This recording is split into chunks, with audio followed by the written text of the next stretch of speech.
तो अब irreversible injury के क्या फेट होते हैं? Obviously the cell is going to die. How? Through necroptosis, through apoptosis, through necrosis. अब नेक्रोसिस के भी टाइप्स होते हैं विच विल डिस्कस लेटर। तो बायोलॉजिकल ऑल्ट्रेशन मोरलेस इसमें सेम ही है which was in the reversible injury. The only problem is इसकी सिवियरिटी रिवर्सिबल से बहुत ज़्यादा है। So we'll start with etiology of how this happens. First is ischemic reperfusion injury. Was ischemia.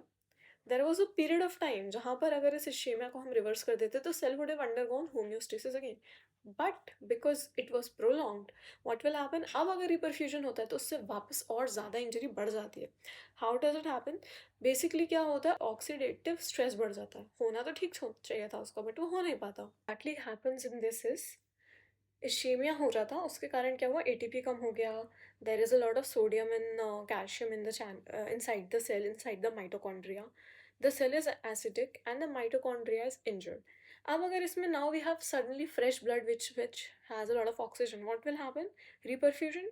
Reperfusion में लेकिन दिक्कत क्या आएगी? Because of there is sudden oxygen, the mitochondria is injured, it cannot deal with that oxygen. So what will it do? It will, instead of making ATPs with that oxygen, it will start leaking free radicals.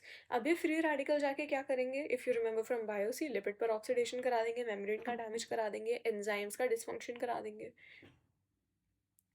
अब ऐसे में how is the cell supposed to undergo homeostasis at all, right? It will die.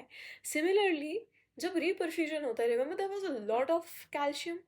Due to reperfusion, what happens is neutrophils and complement system दोनों activate हो जाते हैं, so they will create more injury by releasing more free radicals. So because of these three things, first of all is ROS generation in mitochondria which is injured. Then we have the calcium overload, and then we have the inflammatory cell influx. All of these ये मिलके क्या करते हैं? They trigger more destruction and faster destruction than they can trigger repair, and the cell dies.